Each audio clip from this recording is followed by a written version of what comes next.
tardes, buenos días todavía. Le agradecemos al Señor que nos permita nuevamente estar acá con ustedes, visitarles, pero sobre todo compartir un poquito sobre la palabra del Señor. Recuerden que estábamos viendo Filemón, ¿no? Y hoy lo vamos a concluir. Ya hoy termina, por fin.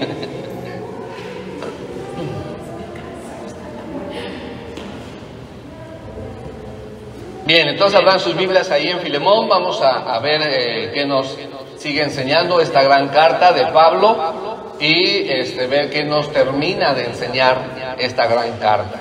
Oramos para empezar nuestro estudio de hoy. Padre, te alabamos en esta mañana, agradecemos la bendición que nos das de seguir aquí, continuar con este estudio de Filemón. Guíanos a entender tu palabra, pero sobre todo a poner en práctica lo que en ella vamos a aprender el día de hoy, para tu gloria y tu honra en Cristo Jesús. Amén. Bien, entonces, pues hermanos, ahí en Filemón hemos visto algunas cosas interesantes. Ya vimos ahí qué características, qué cualidades tiene Filemón como líder. Recuerden que Filemón es pastor en Colosas, esta ciudad donde hay una iglesia que no fundó Pablo, porque luego a veces al estudiar Colosenses o a leer Colosenses creemos, ¿no?, que Pablo fundó esta iglesia, pero no, Pablo no fundó la iglesia de Colosas. Se considera que la fundó Epafras, ¿sí? Entonces Epafras es el que va a ser salvoconducto, va a conocer al Señor Jesús a través de Pablo, cuando Pablo está en su ministerio en Éfeso, precisamente más de 2 años, y ahí va a conocer al Señor Epafras. Luego Epafras va a regresar a Colosas, va a predicar el Evangelio, va a fundar la iglesia, ahí vamos a ver los personajes que son Filemón y Arquipo, que ya los mencionamos al inicio de la carta. Y dice al inicio: Pablo, prisionero de Jesucristo, y el hermano Timoteo, al amado Filemón, colaborador nuestro, a la amada hermana Apia y a Arquipo. Entonces Filemón, Arquipo y Epafras son los pastores en la iglesia de Colosas.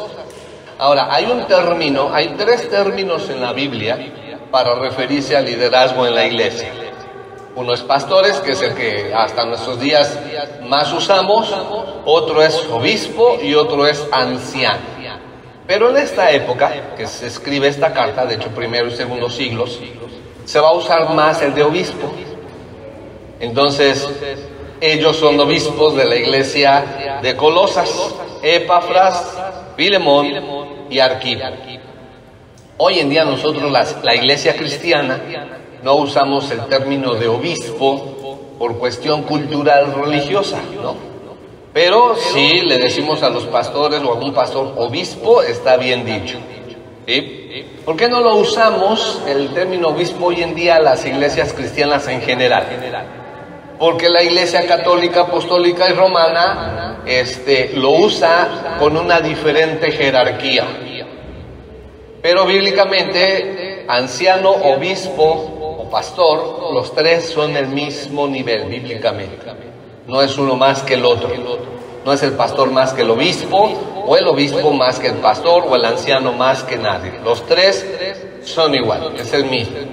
Y cada iglesia debe de tener un liderazgo plural, es decir, pastores, ancianos, obispos, más de 2 o más, ¿no? Porque ya plural, 2 o más. Va a depender obviamente del crecimiento de la iglesia. Entre más miembros tenga la iglesia, Dios va a llamar a más pastores para apoyar en esa guía de guiar a la iglesia en la verdad. Y no solo guiarla en la verdad, sino en la obediencia a la palabra de Dios. Filemón eso es lo que hace. De hecho, en su casa congrega parte de la iglesia. ¿Por qué digo parte de la iglesia? Porque en esta época las iglesias no se congregaban en un local como hoy nosotros tenemos como costumbre, ¿no? Buscamos un local donde la iglesia quepa, ¿no? Y si la iglesia crece, pues buscamos uno más grande. Y así. En esta época las iglesias, no solo en Colosas, en todas las ciudades que había una iglesia, se reunían en las casas. Y como dice aquí Pablo a Filemón, en el versículo 2, al final, y a la iglesia que está en tu casa.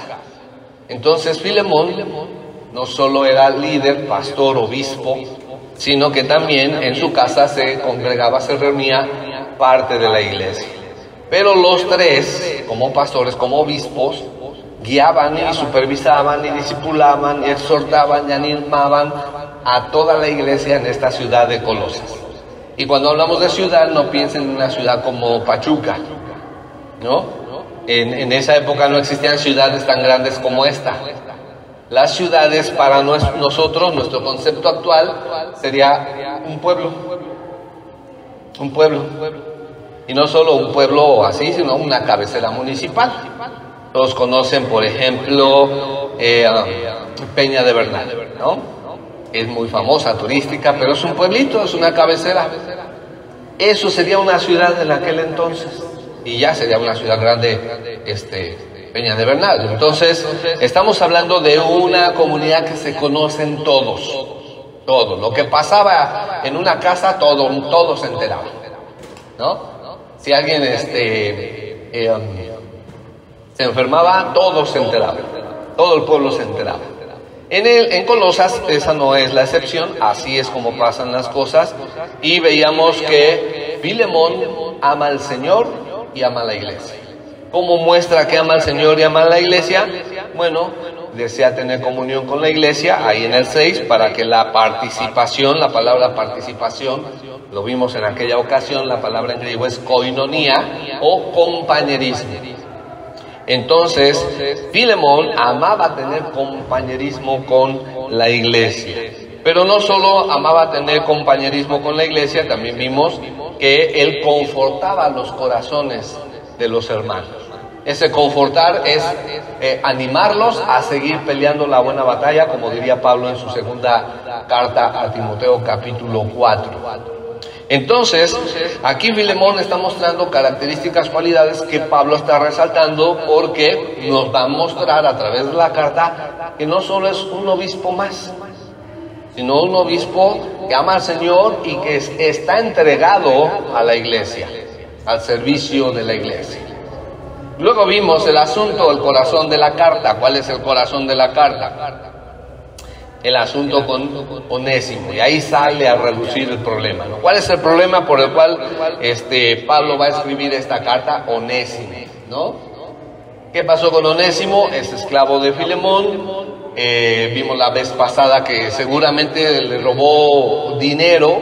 En ese entonces el dinero no era como hoy en día, ¿no? Hoy en día hasta usamos dinero ficticio. ¿Por qué digo ficticio?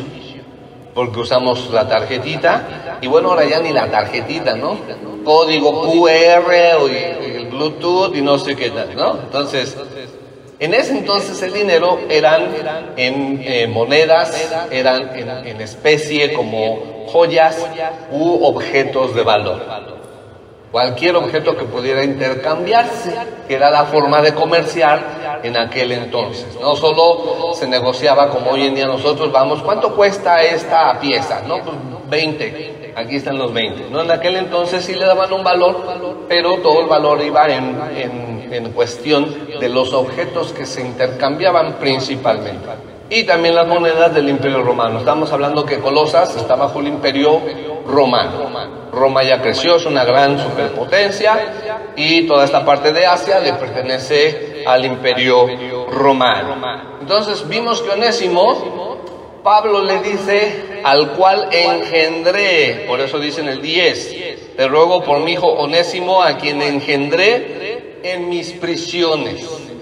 ¿Qué está diciendo Pablo a Filemón? Mira, Onésimo ahora es un hermano en Cristo. Si hablamos del perdón en la carta, el único perdón que se ve implícito es aquí. No se ve claramente, no lo dice abiertamente Pablo no le está diciendo a Filemón, el Señor Jesucristo o Dios ya perdonó a Onésimo. Pero la frase cuando dice el cual a quien engendré en mis prisiones, está mostrando que el perdón de Cristo fue efectivo en él, por la fe que Dios le otorgó, como dice Pablo a los Efesios, capítulo 2, porque por gracia sois salvos por medio de la fe, y esto no de vosotros, es un don de Dios. Entonces eso se aplicó en Onésimo, ese perdón de Jesucristo, del perdón de Dios a través de la fe en Jesucristo, ya se aplicó en Onésimo. Pero no hay otro perdón mencionado en la carta. En ocasiones, y yo me incluyo, que al inicio, que cuando estudiábamos esta carta y no la escudriñábamos de mejor manera, se puede enseñar que Filemón perdonó a Onésimo, pero eso no dice la carta. No lo dice. No hay ningún versículo donde... De hecho, hemos leído la carta la vez pasada y la antepasada, la leímos y nos deja con esa duda. Bueno, ¿y finalmente qué? ¿Sí lo perdonó? ¿Sí lo recibió? ¿No? ¿Qué pasó? ¿No? Porque no hay un versículo donde nos dé, siquiera de forma implícita, pensar que lo perdonó y que lo recibió. Si acaso podríamos pensar, como dice Pablo, ahí en el versículo, así que desde el 13, yo quisiera retenerle conmigo para que en lugar tuyo me sirviese en mis prisiones por el Evangelio, pero nada quise hacer sin tu consentimiento, para que tu favor no fuese como necesidad, sino voluntario. Le está dando la opción. Recuerden, Onésimo es esclavo de Filemón. Cuando le dice yo quisiera retenerlo, le está diciendo te pertenece, te lo mandé. Te ruego que lo recibas. Pero no hay ningún indicio de qué pasó. Nos deja con esa duda, ¿no? La carta.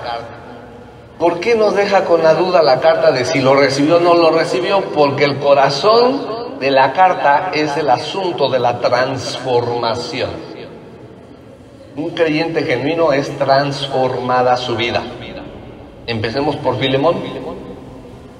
¿Cuáles son las evidencias de que tiene una vida transformada? Ya las vimos. Ama al Señor y ama a los hermanos, y lo muestra con hechos. Onésimo, ¿cuál es la evidencia de que su vida fue transformada?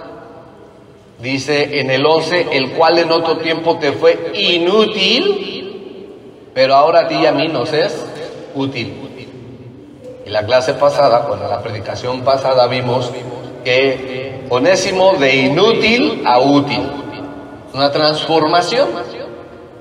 Y eso nos está mostrando Pablo en esta carta. No está escribiendo como apóstol, le está escribiendo a un amigo, pero está mostrando a través del Espíritu Santo, a través de la pluma de Pablo, diríamos, nos está mostrando que un creyente genuino tiene una transformación.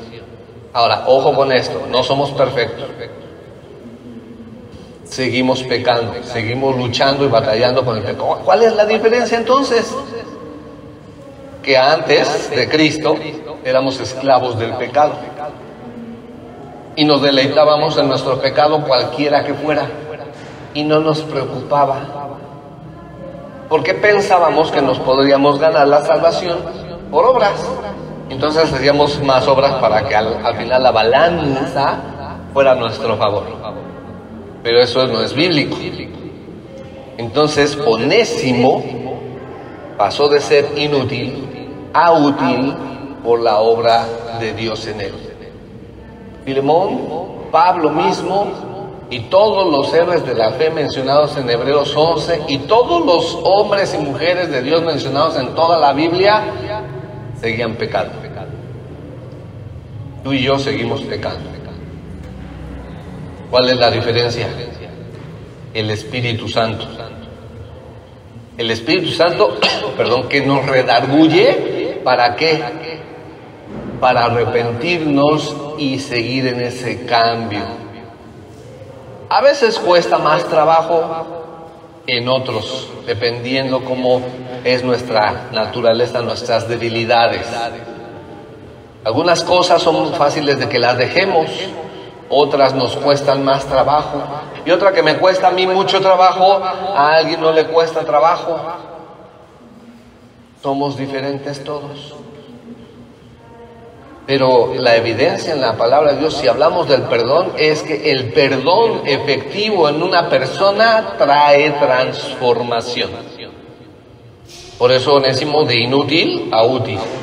Y ahora Pablo se presenta como el amigo redentor, ¿no? Ahí en el 15, porque quizá para esto se apartó de ti por algún tiempo, para que le recibieses para siempre, no ya como esclavo, sino como más que esclavo, como hermano, amado, mayormente para mí, pero cuanto más para ti, tanto en la carne como en el Señor. Y en el 17, así que, si me tienes por compañero, recíbele como a mí mismo, y si en algo te dañó o te debe, ponlo a mi cuenta. Entonces Pablo es el amigo redentor. La confianza que tiene Pablo es: yo te lo pago. Como hoy en día nosotros usamos documentos, ¿verdad?, oficiales para que les llamamos pagarés, ¿no? O en los bancos pues firmas el papelito, ¿no? Y te sueltan el dinerito, ¿no? Pero el papelito dice: me comprometo a pagarlo. Entonces Pablo eso es lo que está haciendo, de mi puño y letra te lo escribo, yo te lo pago.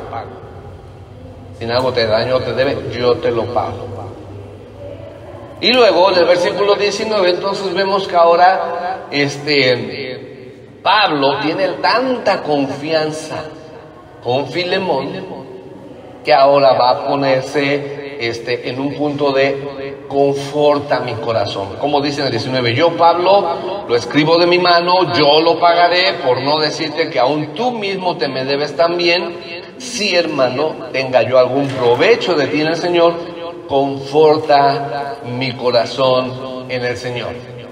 Esta palabra confortar ya la usó Pablo cuando Filemón, Pablo dice de Filemón que él conforta los corazones de los hermanos. Ahí en el 7, pues tenemos gran gozo y consolación en tu amor, porque por ti, oh hermano, han sido confortados los corazones de los santos. Y entonces Pablo apela a esa cualidad que tiene Filemón de confortar a los hermanos, y Pablo le dice: conforta mi corazón. Diríamos que Pablo estaba tan confiado, que aquí podríamos pensar tal vez, de que Filemón iba a recibir a Onésimo. Pero aún así nos deja con la duda la carta, ¿no? No hay un texto, un versículo donde se vea claramente que así sucedió. Porque el enfoque no es ese, el enfoque es la transformación. Todos los creyentes debemos de ser útiles al Señor. Todos. Debemos de ser. Algunos cuesta más trabajo que se levanten a servir, ¿no? Cuando en nuestros primeros años de creyentes, les estoy hablando de allá un poquito más de 30 años, en la iglesia se paraba, y miren, en ese entonces la iglesia éramos como 2,000 gentes en aquel entonces, y se paraban en el púlpito y decían: hermanos, ¿quién quiere lavar los baños el próximo domingo? Ya, así como ahorita se oyó el silencio, así. 2,000 gentes. Deberíamos de tener hasta lista de espera, ¿no? Luego estuvimos en un salón donde había que acomodar sillas, ponerlas y quitarlas. Hermanos, ¿quién llega temprano el domingo para acomodar 700 sillas? Igual. Nos faltaban manos. Porque no hemos aprendido que como hijos de Dios somos esclavos de Dios y solo debemos vivir para servirle a Él, a nuestro amo y Señor. Si Onésimo dejó de ser un inútil y pasó a ser útil, y Pablo le dice: conforta mi corazón, confío en que lo vas a hacer, y aún más allá, te ruego que confortes mi corazón. ¿Cómo va a confortar el corazón Filemón a Pablo? Dice en el 21, te he escrito confiando en tu obediencia, sabiendo que harás aún más de lo que te digo. Y recuerden, no está hablando como apóstol, no está escribiendo como apóstol. Una carta de un amigo a otro amigo. Por eso le dice, no te lo impongo, te ruego. Lo escribo como apóstol. A Colosas, son 2 cartas, ¿se acuerdan? La iglesia, la carta de los colosenses, allí Pablo apóstol, ¿verdad? Y aquí prisionero de Jesucristo. No te lo impongo, pudiera hacerlo, soy apóstol, pero te lo ruego como amigo. Entonces te he escrito confiando en tu obediencia. ¿Por qué Pablo podía confiar en la obediencia de Filemón? Porque ya nos mostró cuáles son las cualidades de Filemón. Un siervo fiel, un líder fiel. Entonces por eso Pablo estaba seguro y confiado que iba a confortar su corazón. Y dice, después de esa confianza, de ser persuadido, Pablo confiaba en su obediencia, en que su actitud de servicio, de amor, iba a ser aún más allá, y se atreve a pedirle algo. Versículo 22. Prepárame también. Ese también está involucrando lo que ya le pidió. Conforta mi corazón, también prepárame alojamiento. Entonces, otra cualidad que va a resaltar de Filemón es que Filemón es hospedador. ¿Qué es eso? La hospitalidad, bueno, nosotros pensamos en un hotel, ¿no? Reservas 2, 3 días, 2, 3 noches y se acabó tu reservación, el check-out es a tal hora, ¿no? Y nuestra casa a veces así es, ¿no? Invito a alguien, pero ya estoy con el reloj, como diciéndole, el check-out ya se está venciendo Y creemos que la hospitalidad solo es eso, pero la hospitalidad va más allá. Pablo tiene tanta confianza con Filemón, tiene tanta seguridad, tanta amistad y cercanía, que se atreve a pedirle que le prepare hospitalidad, hospedaje, prepárame, también alojamiento, porque espero que por vuestras oraciones os seré concedido. Y aunque nosotros nos queremos mucho en Cristo, no fácilmente yo me atrevería, o ustedes a mí, pedirme, oye, voy a ir a la Ciudad de México y paso ahí, me voy a quedar en tu casa 3 días, ¿no? No lo hacemos tan fácil, que todos estaríamos dispuestos, pero no lo hacemos tan fácil, no nos atrevemos todos tan fácilmente, a menos que tengamos una cercanía, una amistad que nos tenga más cercanos, ¿no? Ahí sí nos atrevemos. Tengo esa confianza. Claro que esa confianza se debe fomentar, ¿dónde? En la iglesia local, como lo hacía Filemón. Y Pablo está tan confiado que le dice, prepárame lugar. ¿Qué es la hospitalidad? Bueno, busqué por allí en un diccionario, en los diccionarios, y traté de resumir para que entendamos qué es la hospitalidad ampliamente. La hospitalidad, fíjense, es amabilidad y atención con que una persona recibe y acoge a los visitantes o extranjeros en su casa o en su tierra. Entonces, la hospitalidad no es nada más abrir la casa y que, pues bueno, o sea, dice que va de paso una noche y bueno, al otro día se va. Va de amabilidad y atenciones. Eso es la hospitalidad. La hospitalidad está impregnada de amabilidad y atenciones. Porque tú lo has vivido en una casa que no te reciben muy bien, ¿te dan ganas de regresar? Pues claro que no. A nadie nos dan ganas de regresar si no nos atienden bien o nos reciben bien o nos hacen caras, ¿no? Entonces la hospitalidad va impregnada de amabilidad y va impregnada de atenciones hacia los que no son de la casa. Pero también es el trato generoso y cordial, generoso, todo está a tu disposición, cordial, ofreciendo un ambiente agradable, que se sienta. ¿Qué hacen los hoteles que por eso les dan más estrellas? El objetivo es que el huésped se sienta ¿qué? Cómodo, a gusto, mejor que en su casa, ¿no? Entonces eso es ofreciendo un ambiente agradable en ese hogar donde abrimos nuestro hogar para ser hospedadores. La hospitalidad es una antigua tradición, no es algo nuevo. De hecho ya se ve en el Antiguo Testamento que se hacía o se practicaba la hospitalidad. Vamos a Génesis, nada más para ver algunos pasajes. Génesis capítulo 18.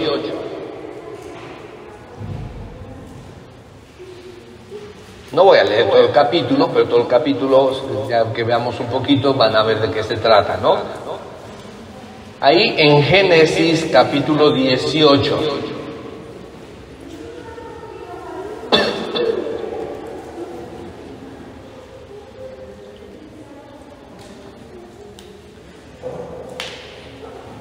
Dice así, está el escenario, pues es Abraham ya aquí. Después le apareció Jehová en el encinar de Mamre, estando él sentado a la puerta de su tienda en el calor del día, y alzó sus ojos y miró, y aquí 3 varones que estaban junto a él, y cuando los vio salió corriendo de la puerta de su tienda a recibirlos y se postró en tierra. Meditemos un poquito en este pasaje. Abraham no conoce a estos 3 varones que pasaron por allí. Son totalmente desconocidos para él en ese momento que los ve. ¿Qué hace? Versículo 3. Y dijo: Señor, si ahora he hallado gracia en tus ojos, te ruego que no pases de tu siervo, que se traiga ahora un poco de agua y lavad vuestros pies y recostaos debajo de un árbol. Y traeré un bocado de pan y sustentad vuestros corazones, y después pasaréis, pues por eso habéis pasado cerca de vuestro siervo. Entonces, ¿qué actitud tiene Abraham? Es hospedador y cumple con todas las características. Siéntate, repósate, te lavaré los pies, te traeré de comer, descansa, siéntete cómodo, recupérate. Pero no es el único, también ustedes recordarán a Lot, ¿no? Porque después sigue el pasaje, ¿no? Y Lot también está ahí sentado, y cuando llegan los 2 ángeles que dejan a Abraham, ahí en el capítulo 19, llegaron pues los 2 ángeles a Sodoma a la caída de la tarde, y Lot estaba sentado a la puerta de Sodoma. Era la costumbre ser hospedadores. Y viéndolos Lot se levantó a recibirlos y se inclinó hacia el suelo y dijo: ahora, mis señores, os ruego que vengáis a casa de vuestro siervo y os hospedéis, y lavaréis vuestros pies, y por la mañana os levantaréis y seguiréis vuestro camino. Entonces, ¿qué estamos haciendo también Lot? Lo mismo. Y recuerden, son desconocidos, no son sus grandes amigos, ni de Abraham ni de Lot. Aunque nosotros tenemos el texto ya revelado y nos muestra que era Dios, pero ellos no lo saben en el momento. ¿Y qué hace Lot? No solo los recibe, ¿se acuerdan cuando todo el pueblo quería que los sacara? ¿Qué hizo Lot con estos 2 varones? Los protegió. Los protegió. Entonces, no es algo nuevo la hospitalidad, ya se practicaba desde el Génesis y más antes todavía. Pero bueno, vamos a Romanos para ver también otro punto de la hospitalidad. Romanos capítulo 12.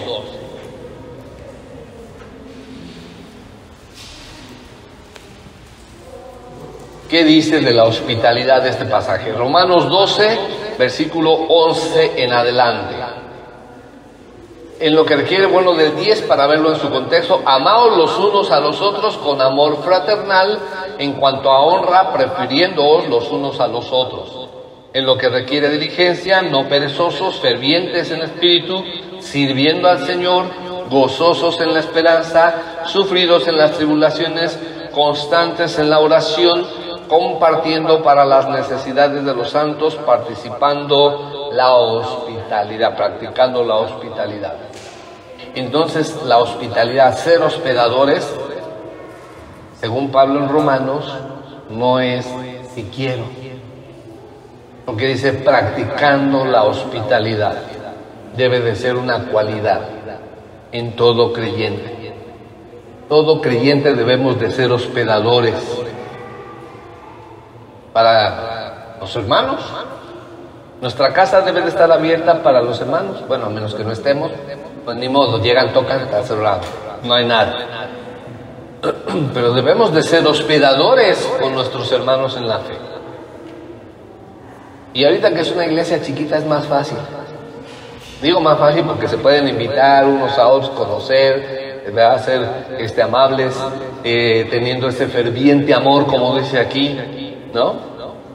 Cuando ya son grandes, como en el caso de mi iglesia, ¿verdad? Que somos muchos ya, es difícil. Pero ¿cuántas veces has invitado a alguien de la iglesia a tu casa? No contesta. Debemos serlo, debemos practicarlo. Primera de Timoteo, capítulo 3.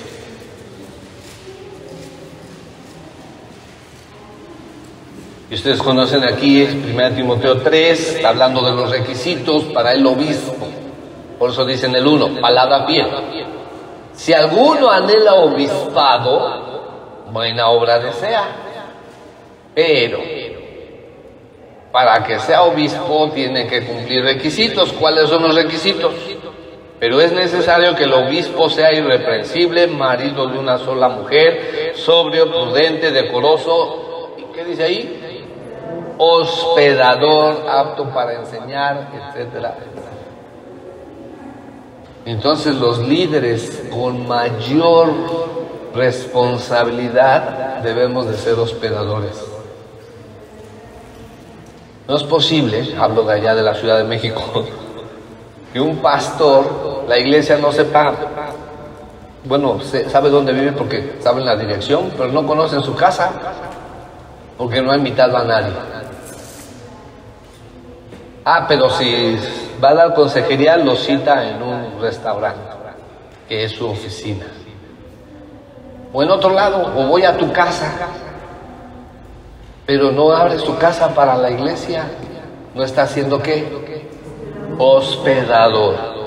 Y es necesario, por eso dice, pero es necesario que sea hospedador. Entonces no podemos pensar que un líder de cualquier nivel, desde diáconos hasta pastores, ¿no? Porque luego a los diáconos les va a decir a sí mismo, ¿no? En el 12, los diáconos sean maridos de una sola mujer y que gobiernen bien sus casas, sus hijos, porque los que ejerzan bien el diaconado, etcétera. Entonces también tenemos. Pero no solo los líderes, todos debemos ser hospedadores. Pablo dijo, practiquen la hospitalidad.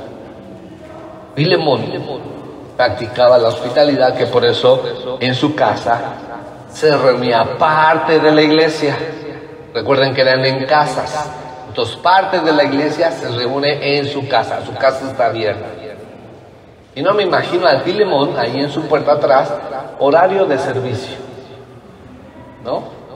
Pasada las 11 de la noche está cerrado. No creo que haya hecho eso. Entonces debemos de ser hospedadores, porque es algo que está resaltando Pablo de Filemón. Por eso Pablo se atreve a decirle que prepárame lugar. Prepárame lugar. Pero no solo Pablo, también Pedro, ¿qué dice? Vamos a Primera de Pedro, capítulo 4.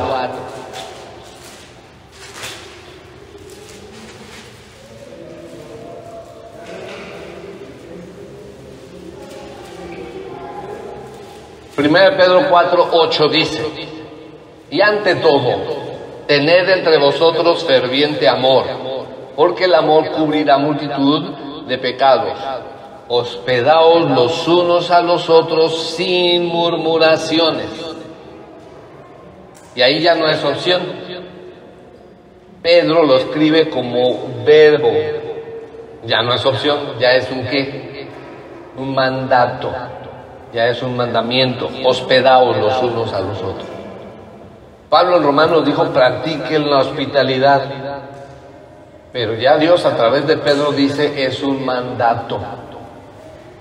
Ya no es practiquen, es hospédense los unos a los otros. Entonces, Filemón muestra otra de las cualidades, características que debe tener un obispo, un pastor, un anciano o cualquier líder en la iglesia: ser hospedadores, practicando la hospitalidad unos a otros. Hospedemos a los hermanos, abramos nuestras puertas a los hermanos. También con prudencia, obviamente, ¿no?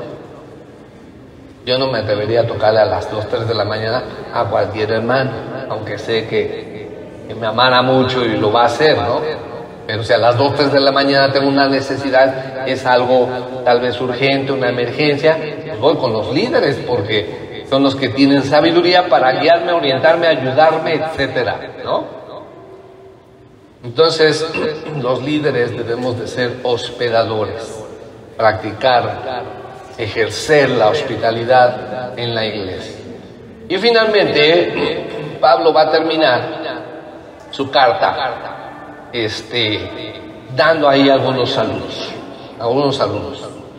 Dice desde el 21, y nos seguimos viendo: te he escrito confiando en tu obediencia, sabiendo que harás aún más de lo que te digo. Prepárame también alojamiento, porque espero que por vuestras oraciones os seré concedido. Te saludan Epafras, mi compañero de prisiones por Cristo Jesús, Marcos, Aristarco, Demas y Lucas, mis colaboradores. La gracia de nuestro Señor Jesucristo sea con vuestro espíritu. Amén. Termina con saludos y mencionando a algunas personas aquí. ¿Quiénes son estas personas que va a mencionar? Le dice a Filemón: te saludan Epafras. ¿Quién es Epafras? Ya lo vimos. Es el otro pastor de la iglesia que fue a hacer ese viaje tan largo a Roma para consultar a Pablo sobre esos asuntos de doctrina que tiene la iglesia, que no sabe qué hacer. Pero decide quedarse porque aprovecha que Tíquico va a llevar las 2 cartas y va a llevar a Onésimo. Entonces Epafras decide quedarse con Pablo para seguir aprendiendo de él y viendo otros asuntos. Por eso le dice: te saluda Epafras, como confirmándole a Filemón: aquí está. No está perdido, no anda de pinta. No, aquí está conmigo. Y eso le da también cierto descanso a Filemón, porque al escuchar y al ver y al leer que Onésimo le servía ahí en sus prisiones y ahora ya no lo va a tener, Filemón se quedaría de seguro como descansando. Dice: pero está Epafras, y sé cómo es Epafras, y Epafras lo va a ayudar ahí mientras tanto. Entonces también le da cierta tranquilidad a Filemón, pero también la responsabilidad de seguir velando por la iglesia. Epafras se va a quedar allá otro rato, entonces Arquipo y yo tenemos que seguir atendiendo a la iglesia mientras viene Epafras, ¿no? Entonces le dice: te saluda Epafras. Ya vimos que este es otro de los pastores en la iglesia. ¿Quién más dice? Mi compañero de prisiones por Cristo Jesús. Marcos. ¿Quién es este Marcos? Porque pues Marcos, miren, los nombres en la Biblia de los personajes que vemos eran comunes. Jesús era un nombre muy común, como lo es hoy en día en México, ¿no? Juan también. Pedro, no. Si vamos al registro civil y preguntamos cuántos Juan hay en México, la lista, ¿no? Pedro, Jesús, ¿no? Entonces eran nombres comunes. Marcos, pues también, ¿no? Entonces, ¿quién es este Marcos que menciona aquí Pablo? Bueno, vamos a Hechos. Hechos, capítulo 13.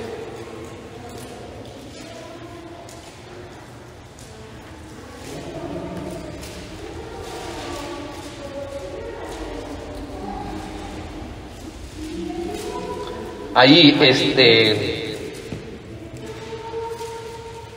capítulo 13, versículo 3, dice: habiendo zarpado de Pafos, está en su primer viaje misionero, Bernabé y Saulo son apartados, son enviados a ese primer viaje misionero. Y en ese viaje misionero, dice aquí en el 13, habiendo zarpado de Pafos, Pablo y sus compañeros arribaron a Perge de Panfilia, pero Juan, apartándose de ellos, volvió a Jerusalén. Ese Juan que se menciona aquí es ese Marcos que menciona acá en Filemón. Su nombre completo, diríamos, es Juan Marcos. ¿Qué hizo Juan o Marcos? Los abandonó. Por eso en el segundo viaje misionero, Bernabé quiere llevarlo y Pablo dice, no, ponese ni a la esquina. O sea, nos abandonó, no sirve, no es útil en el ministerio. Y se separan porque Bernabé no quiere dejar a Juan Marcos y se separan. Es este Juan Marcos. Este Juan Marcos que en ese entonces le fue no útil para el ministerio. Vamos a ver qué pasó con este Juan Marcos, segunda de Timoteo, capítulo 4 y versículo 11. Pablo ya está preso. Esta prisión no es como la de Roma, una casa alquilada. Este es un calabozo. Y solo va a salir de aquí para ser ejecutado. Ya está al final de su vida. Es la última carta que escribe. Y dice en segunda de Timoteo, capítulo 4, versículo 11. Solo Lucas está conmigo. Todos lo han abandonado. ¿Y qué le pide a Timoteo? Toma a Marcos, ese Juan Marcos, y tráele contigo. Porque ¿qué dice ahí? Porque ahora es útil para el ministerio. Este Juan Marcos también en un tiempo fue inútil, pero ahora es útil. Este es el Juan Marcos que es mencionado, que Pablo menciona acá en Filemón. Regresamos a Filemón, donde dice versículo 24, Marcos, Juan Marcos. Aristarco, ¿quién es Aristarco? Acompañó a Pablo en algunos parte de su ministerio, no siempre. Ahí en Hechos 13, Aristarco va a ser compañero fiel, dispuesto a dar su vida por el Evangelio, y ahí en Hechos capítulo 13 lo menciona.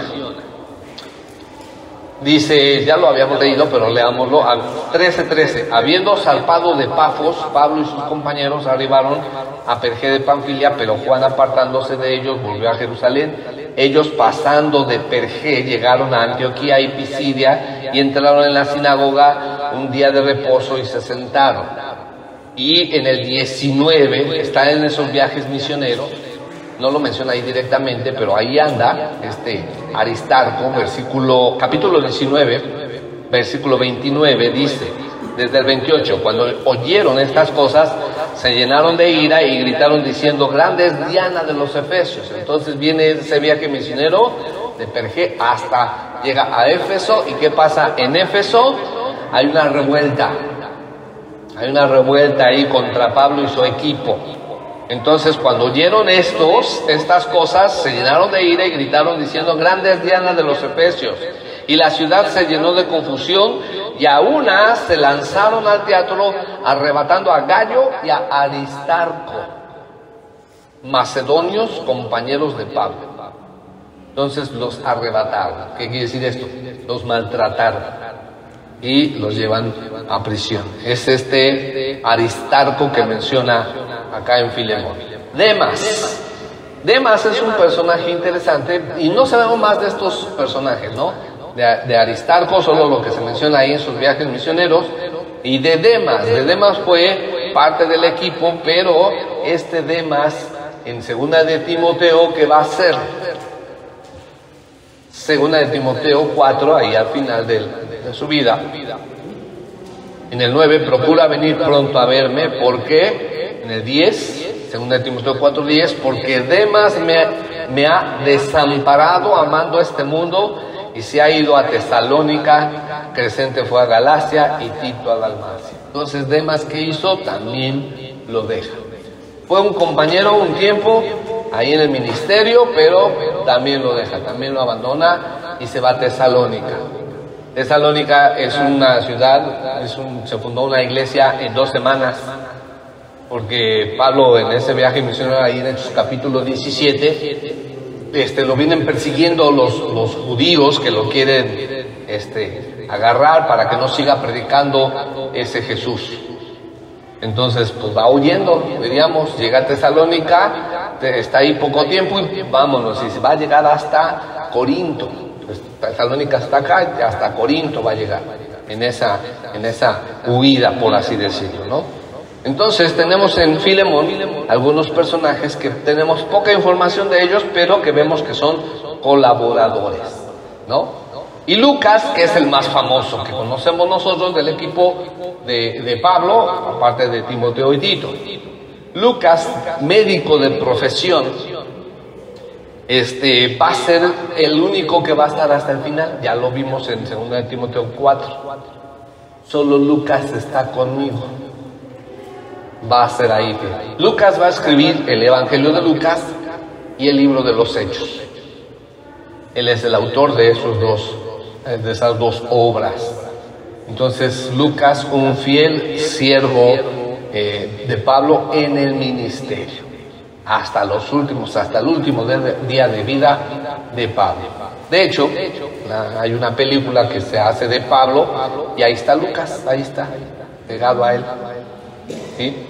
Entonces, él es el que va a escribir, un compañero fiel. Y termina la carta con una bendición.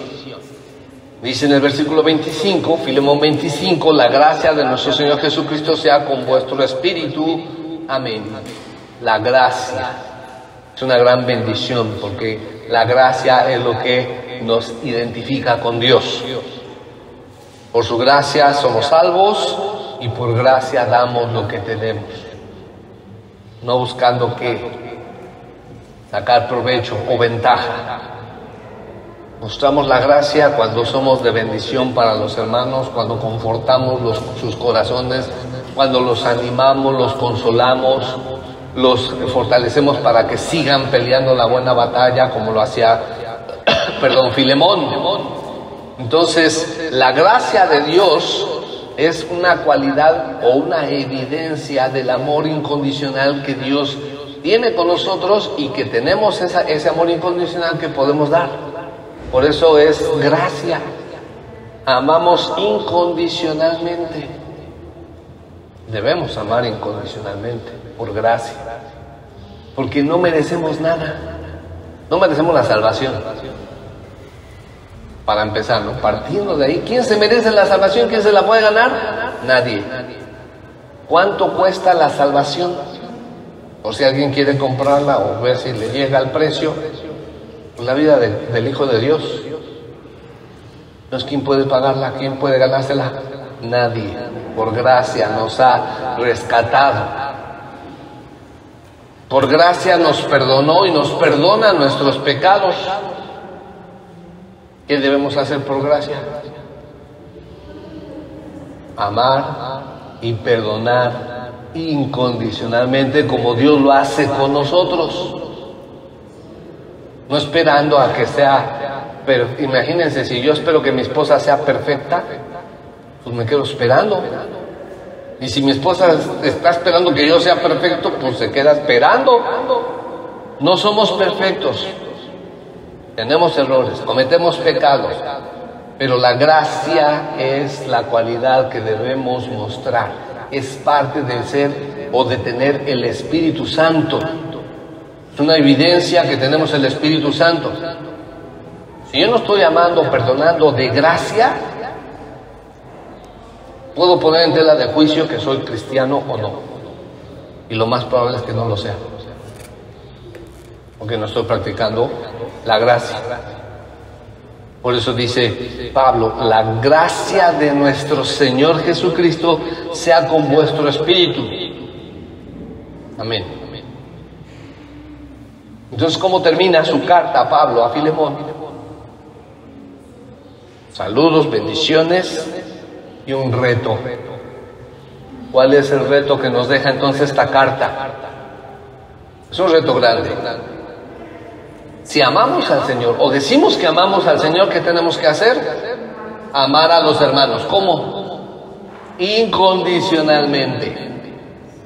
¿Y por dónde debo empezar? En mi casa. Porque si no, entonces, ¿qué testimonio estoy dando? Y no solo tengo que amar a los hermanos, ¿cómo tengo que ser útil al Señor? Y ser de bendición, de gracia, por gracia. Y no quisiera dejarlos con la duda que Filemón nos deja. ¿Recibió a Onésimo o no? Pues la carta no lo dice, ¿no? Por eso les decía la vez pasada, no puedo decir algo que no está aquí, ni siquiera suponer.